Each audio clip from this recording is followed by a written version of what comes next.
Hello दोस्तों, एक बार फिर से स्वागत है आप सभी का आपके अपने यूट्यूब चैनल इंग्लिशानियत पर। जहां पर आज हम बहुत ही इंपॉर्टेंट टॉपिक डिस्कस करने वाले हैं जिसका नाम है फ्यूचर इंडेफिनिट टेंस, जिसको हम सिंपल फ्यूचर टेंस भी कहते हैं। तो आज के इस टॉपिक को जानने के लिए हमारे इस लास्ट तक वीडियो के बने रहिए।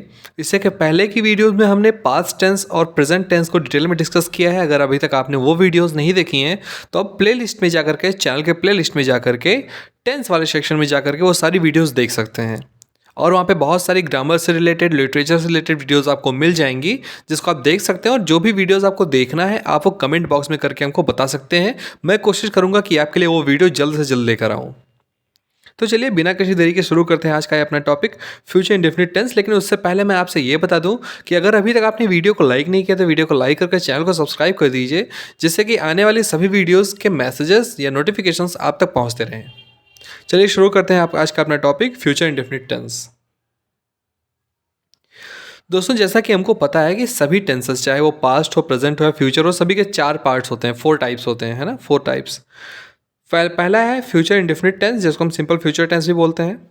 दूसरा है फ्यूचर कॉन्टिन्यूअस टेंस। तीसरा है फ्यूचर परफेक्ट टेंस और चौथा है फ्यूचर परफेक्ट कॉन्टिन्यूअस टेंस। इन सभी को हम डिस्कस करेंगे। आज शुरू करते हैं अपना पहला जो इसका टाइप है फ्यूचर टेंस का, फ्यूचर इंडेफिनिट टेंस, उसको। दोस्तों, फ्यूचर इंडेफिनिट टेंस का डिफिनेशन आपके सामने लिखा हुआ है।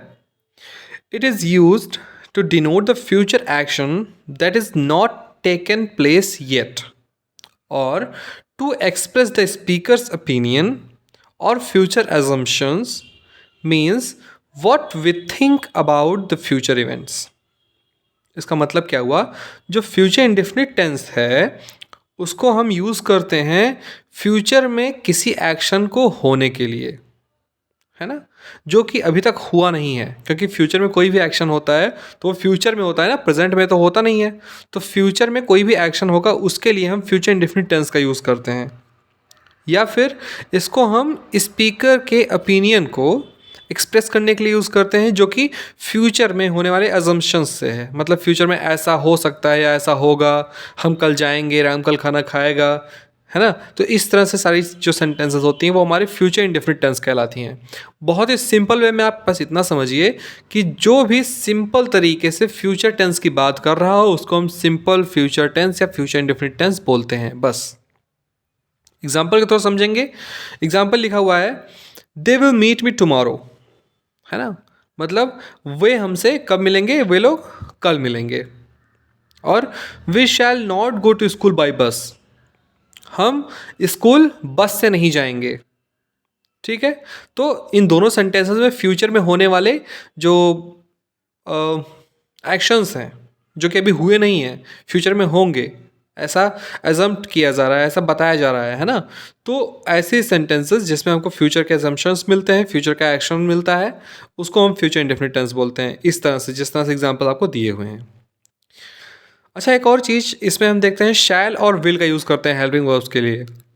तो we use shall with I and we, and except them we use will as helping verb. ठीक है। मतलब क्या हुआ कि हम आई और वी सब्जेक्ट के लिए, जब सब्जेक्ट में हमारा आई और वी होगा तो उसके लिए हम हेल्पिंग वर्ब क्या यूज़ करेंगे, शैल यूज़ करेंगे। और उसके अलावा जो भी सब्जेक्ट्स होंगे उन सभी के लिए हम विल यूज़ करेंगे। ठीक है। अब कैसे हम फॉर्म करेंगे सेंटेंसेस को, हिंदी टू इंग्लिश कैसे ट्रांसलेट करेंगे, ये जान लेते हैं formation of future indefinite tense के द्वारा। सबसे पहला है हमारा positive sentence structure. Positive sentence structure में क्या लिखा हुआ है, सबसे पहले सब्जेक्ट लिखते हैं, फिर विल या शैल, फिर वर्ब का फर्स्ट फॉर्म और ऑब्जेक्ट। ठीक है। अच्छा, पॉजिटिव सेंटेंस स्ट्रक्चर होता क्या है, हर बार की तरह मैं फिर से आपको बता देता हूँ। पॉजिटिव सेंटेंसेस वे सेंटेंस होते हैं जिसमें कोई भी निगेटिव वर्ड ना आया हो। हिंदी के निगेटिव वर्ड नहीं होता है, कभी नहीं होता है ना। इंग्लिश के negative word no, not, never, neither, ऐसे सारे वर्ड्स होते हैं। तो जब किसी सेंटेंसेस में ये वर्ड्स ना आए हो तो वो सेंटेंस हमारा पॉजिटिव सेंटेंस कहलाता है। ठीक है। अब अगर आपके सामने कोई पॉजिटिव सेंटेंस में हिंदी का सेंटेंस कोई लिखा हुआ है जो कि आपको फ्यूचर इंडेफिनिट टेंस का है, उसको आप कैसे ट्रांसलेट करेंगे इंग्लिश में, उसका ये रूल लिखा हुआ आपके सामने। हम सबसे पहले सब्जेक्ट लिखेंगे, सब्जेक्ट के अकॉर्डिंग विल या शैल लगाएंगे। विल हम सभी सब्जेक्ट्स के लिए लगाते हैं, लेकिन शैल हम केवल आई और वी के लिए लगाते हैं। ठीक है। फिर वर्ब का फर्स्ट फॉर्म होगा और फिर ऑब्जेक्ट अदर वर्ड्स होंगे। एग्जाम्पल देखेंगे, अच्छे से क्लियर हो जाएगा। एग्जाम्पल में लिखा हुआ है, मोहन कल राज के साथ क्रिकेट खेलेगा, है ना। तो मोहन कल राज के साथ क्रिकेट खेलेगा, Mohan will play cricket with Raj tomorrow. ठीक है, हमने क्यों लिखा? क्योंकि मोहन सब्जेक्ट है, उसके अकॉर्डिंग हमने विल लगाया। अगर यहाँ पे आई होता, मतलब मैं कल राज के साथ क्रिकेट खेलूंगा होता, या हम कल राज के साथ क्रिकेट खेलेंगे होता, तो आई और वी शैल होता। लेकिन मोहन है तो मोहन के लिए विल, फिर उसके बाद वर्ब का फर्स्ट फॉर्म प्ले, और फिर ऑब्जेक्ट यानी क्रिकेट विथ राज टुमारो। अगला एग्जाम्पल है, हम कल दिल्ली जाएंगे, तो we shall go to Delhi tomorrow. क्यों हुआ? हम सब्जेक्ट है, हम के लिए वी लिखते हैं, और वी के लिए हम क्या यूज करते हैं? शैल यूज करते हैं। तो वी शैल गो टू, क्योंकि वर्ब का फर्स्ट फॉर्म लिखना है तो गो टू कहाँ? दिल्ली टुमारो। ठीक है, इस तरह से हमारा बन जाएगा पॉजिटिव सेंटेंस स्ट्रक्चर। एक्सरसाइज देख लेते हैं, एक्सरसाइज से हमको बहुत अच्छे से क्लियर हो जाएगा। एक्सरसाइज में पहला सेंटेंस आपका लिखा हुआ है, मैं तुमसे कल मिलूंगा। ठीक है, मैं तुमसे कल मिलूंगा।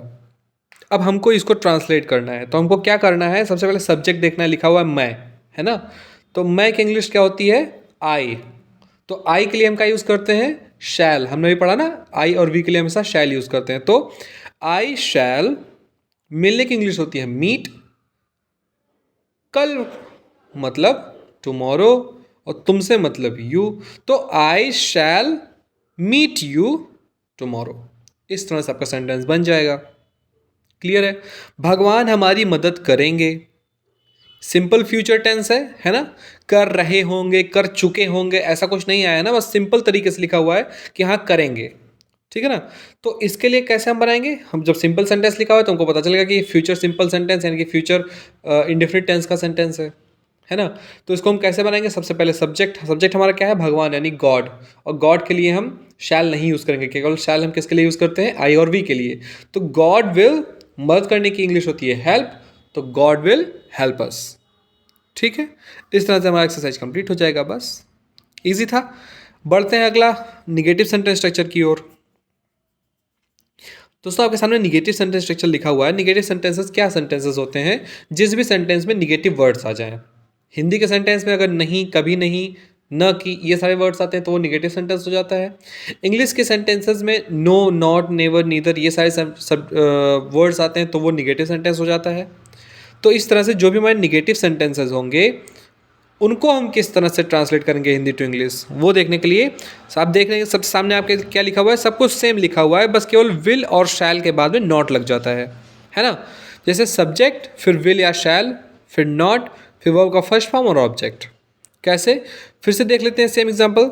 मोहन कल राज के साथ क्रिकेट नहीं खेलेगा। अब यहाँ पे नहीं आ गया, है ना। अभी तक खेलेगा था तो पॉजिटिव सेंटेंस था, अब नहीं खेलेगा तो निगेटिव सेंटेंस आ गया। तो बस सिंपल हमको क्या करना है? सारी चीज़ें सेम रहेंगी। जैसे Mohan will not play cricket with Raj tomorrow, इसमें क्या हुआ? विल के बाद नॉट आ गया। विल हम क्यों लगाए? क्योंकि हमारे पास सब्जेक्ट मोहन है। शैल कब लगाते हैं? जब आई और वी होता है, तो यहाँ पर शैल नहीं लगेगा। तो Mohan will not play cricket tomorrow with Raj, या फिर play cricket with Raj tomorrow. ठीक है, अगला क्या है? हम कल दिल्ली नहीं जाएंगे। तो हम कल दिल्ली नहीं जाएंगे, यहाँ पे हम के लिए वी लगा तो वी के साथ हम शैल लगाते हैं, तो we shall not go to Delhi tomorrow, है ना। इस तरह से हमारा सेंटेंस कंप्लीट होगा। एग्जाम्पल। अब एक्सरसाइज पे ध्यान देते हैं कैसे होगा। देखिए लिखा हुआ है, मैं तुमसे कल नहीं मिलूंगा। ठीक है, मैं तुमसे कल नहीं मिलूंगा। मिलूंगा फ्यूचर टेंस है, फ्यूचर सिंपल टेंस है ना। तो फ्यूचर सिंपल यानी फ्यूचर इंडेफिनिट टेंस का रूल लगेगा। मैं लिखा हुआ है मतलब आई के साथ हमेशा शैल लगता है, तो आई शैल, फिर शैल और विल के बाद नॉट लगेगा। क्यों? क्योंकि नहीं मिलूंगा लिखा हुआ है ना। तो आई शैल नॉट, मिलने की इंग्लिश होती है मीट, कल के मतलब होते है टुमारो, तुमसे मतलब यू। तो I shall not meet you tomorrow. ठीक है, अगला क्या है एक्सरसाइज? वे हमारी मदद नहीं करेंगे। तो मदद नहीं करेंगे, नहीं आ गया, निगेटिव सेंटेंस। तो वे की इंग्लिश होती है दे, और दे के साथ हम विल लगाते हैं, तो दे विल नॉट। ठीक है, दे विल नॉट। मदद करने की इंग्लिश होती है हेल्प, हमारी मतलब अस, तो they will not help us. इस तरह से आपका सेंटेंस कंप्लीट हो गया। तो हमको पता चल गया कि निगेटिव सेंटेंस स्ट्रक्चर और निगेटिव सेंटेंस कैसे मेक करते हैं। ठीक है, फ्यूचर इंडेफिनिट टेंस का। अब बात कर लेते हैं इंट्रोगेटिव सेंटेंस स्ट्रक्चर की, वो कैसे होता है, उसको कैसे बनाते हैं। तो इंट्रोगेटिव सेंटेंसेस होता क्या है कि जिस भी सेंटेंस में हमसे क्वेश्चन पूछा जाए, है ना, प्रश्नवाचक वाक्य जिसको हम हिंदी में बोलते हैं। इंट्रोगेटिव सेंटेंसेस के रूल आपके सामने लिखे हुए हैं। विल या शैल सबसे पहले आ जाएगा, मतलब हेल्पिंग वर्ब आपका सबसे पहले आ जाएगा, उसके बाद सब्जेक्ट, फिर वर्ब का फर्स्ट फॉर्म और फिर ऑब्जेक्ट, और फिर लास्ट में क्वेश्चन मार्क जरूर रहेगा। ठीक है, एग्जाम्पल देखिए, एग्जाम्पल में लिखा हुआ है, क्या मोहन कल राज के साथ क्रिकेट खेलेगा। इसमें क्वेश्चन पूछा गया है ना, तो क्या मोहन, मतलब मोहन है सब्जेक्ट, उसके अकॉर्डिंग हमारा विल लगेगा, है ना। तो विल मोहन, फिर उसका क्या है, वर्ब का फर्स्ट फॉर्म, खेलना की इंग्लिश प्ले, तो विल मोहन प्ले, उसके बाद ऑब्जेक्ट या other words, cricket with Raj tomorrow. ठीक है, अगला एग्जाम्पल क्या है, क्या हम कल दिल्ली जाएंगे, तो shall we go to Delhi tomorrow. ऐसा क्यों हुआ, क्योंकि क्या हम सब्जेक्ट है आपका, हम की इंग्लिश होती है वी, और आई और वी के लिए हम हमेशा शैल यूज़ करते हैं। सबसे पहले हेल्पिंग वर्ब क्या आ जाएगा हमारा, शैल, फिर उसके बाद वी, फिर उसके बाद वर्ब का फर्स्ट फॉर्म, जाने की इंग्लिश गो होती है तो गो हो जाएगा, तो shall we go to Delhi tomorrow. इस तरह से आपका सेंटेंस कंप्लीट हो जाएगा। तो एक्सरसाइज में लिखा हुआ आपका पहला सेंटेंस है, क्या हम कल मिलेंगे। तो इसमें दिखा हुआ है कि इसमें दिख रहा है हम लोग को कि इसमें क्वेश्चन पूछा जा रहा है ना, मतलब इंट्रोगेटिव सेंटेंस है फ्यूचर इंडेफिनिट टेंस का। तो फ्यूचर इंडेफिनिट टेंस का इंट्रोगेटिव सेंटेंस जब भी होता है तो हम क्या करते हैं, सबसे पहले हेल्पिंग वर्ब विल या शैल, शैल आई और वी के अकॉर्डिंग, और विल हमेशा हर सब्जेक्ट के लिए। तो हम की इंग्लिश होती है वी, और वी के लिए हम क्या लगाएंगे, शैल, तो शैल वी, उसका वर्ब का फर्स्ट फॉर्म क्या है, मिलना, मिलना की इंग्लिश होती है मीट, तो शैल वी मीट टुमारो, क्या हम कल मिलेंगे, शैल वी मीट टुमारो। इस तरह से बन गया सेंटेंस। अगला क्या सेंटेंस है, क्या वे हमारी मदद करेंगे। तो अब क्या वे की इंग्लिश क्या होती है, दे, है ना। तो क्या वे मतलब विल दे, मदद करने की इंग्लिश होती है हेल्प, हमारी मतलब अस, तो विल दे हेल्प अस, क्या वे हमारी मदद करेंगे। बस इजी था, हो गया कंप्लीट। इस तरह से हमने आज सीख लिया कि कैसे कैसे हम फ्यूचर इंडेफिनिट टेंस को कंप्लीट करते हैं, समझते हैं, लिखते हैं, पढ़ते हैं। अगर आपको वीडियो अच्छी लगी तो वीडियो को लाइक कर दीजिए, चैनल को सब्सक्राइब कर दीजिए। मिलते हैं अगली वीडियो में, तब तक अपना ख्याल रखिए। धन्यवाद।